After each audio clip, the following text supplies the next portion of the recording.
It's another episode of Embracing Life in Issaquah. I'm your co-host, Chris Angel. I'm here, as always, with your lovely host, Rebecca Kuno-Scott. Hello, Rebecca. Hi, all. How is the realtor extraordinaire? How is the real estate world? Real estate is good. Yes. Life is good. Definitely kind of wrapping up spring, heading into the finishing up school.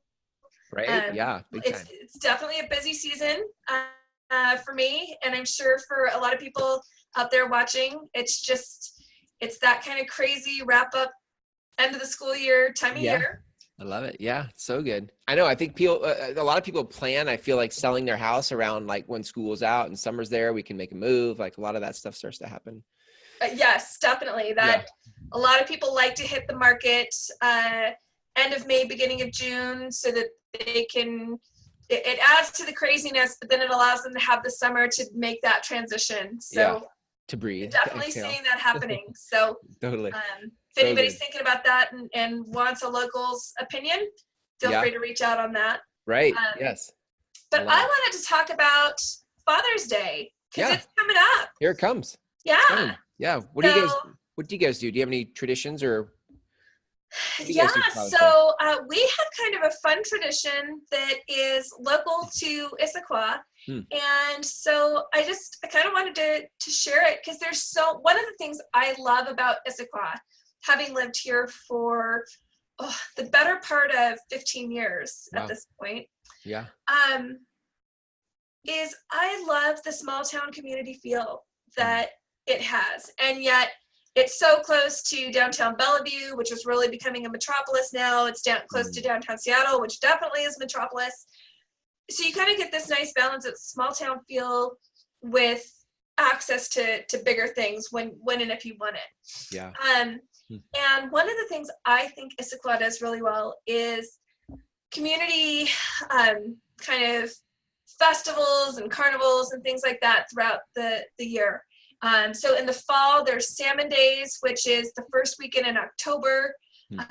Weather is usually historically really beautiful and warm, and that's a really fun festival. There's various art walks and wine walks in the spring and summer. But our tradition in June is Fenders on Front Street, and this tradition started for our family about 5 years ago. And my husband he just loves classic cars. And so his sweet spot is he really likes the mid 1960s to mid 1970s muscle cars. That's kind of his sweet spot of what is, draws him in. Yeah. But Fenders on Front Street is a car show, and a large section of Front Street is shut down on Father's Day. And it's just car after car after car of classic cars. Wow. And so every year we go and we just kind of look at the cars and kind of go for a stroll. And there's lots of different food vendors that are kind of situated between the different cars that are being shown. And so like food trucks or like stands or like restaurants or what? Food trucks. A lot of food trucks are there. Cool. And our tradition, there's also a XXX root beer, which is right kind of at the start of Front Street. Nice. Yeah. And so part of our tradition is we'll do the walk, and then at the end of the walk, our reward is going to XXX and getting a root beer float, which for anybody who's not experienced a XXX root beer float, a couple of things to note. Yeah. They are pricey for a root beer float, so don't have sticker shock, be prepared. Yeah. And the whole adage of you get what you pay for is very much true when it comes to these root beer floats, because number one, they are ginormous.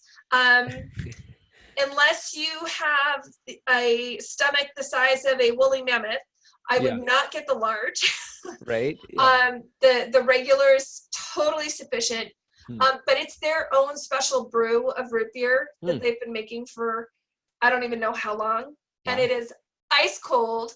over delicious soft serve ice cream. And so it's definitely a treat. So that's kind of our tradition. We go check out the old classic cars, and then we go get a root beer float from Triple X, and so cool. That's kind of how we spend our Father's Day. So what about you guys? Obviously, you're the dad. I know. How does your family honor you? You know, it's so weird. We are so not traditional. Like for Christmas, we have pizza or we have ribs or what, whatever. And for Mother's Day, I mean, we got my wife some stuff that was like, a bath kit, right? Like all the stuff. But for Father's Day, I'm like, I don't know, let's just hang out. Maybe they'll get me a leaf blower. I don't know. I don't know.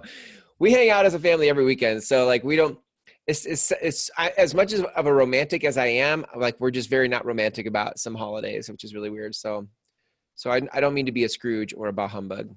Well, no, what I hear you say is that you celebrate the everyday. Versus every day. Having it to be confined. Yeah. You don't put yourself in a box. You don't need to be confined. I know, right? You celebrate it every day. Nobody puts me in a box. Nobody puts baby in a corner. Nobody puts dad in a corner. Come on. That's fun. That's awesome. That's awesome. Yeah, it's fun.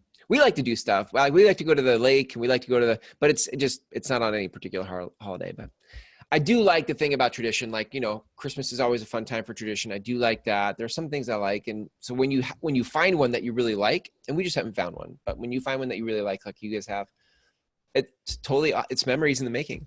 It is. So, and we, both my husband and I, and my daughter, my stepdaughter, not so much, but definitely my husband, myself, and my daughter, we love tradition. That's awesome. And so we tend to repeat. But like you said, when you find one that's good, you stick with it. So that's so good. Anyways, I just want to say Happy Father's Day to all the fathers out there who are watching, and hope you guys, however you choose to celebrate it, to the men in our lives, kudos. Way to be a man. Way to be a dad. Yep. Way to carry it on. I love it. Well, good stuff, Rebecca. Thank you so much. If people want to reach out to you, connect with you about real estate or any other topic about Issaquah, how do people reach you? Sure. You can reach me at my website at RebeccaCuno.com. Perfect. Or through Embracing Life.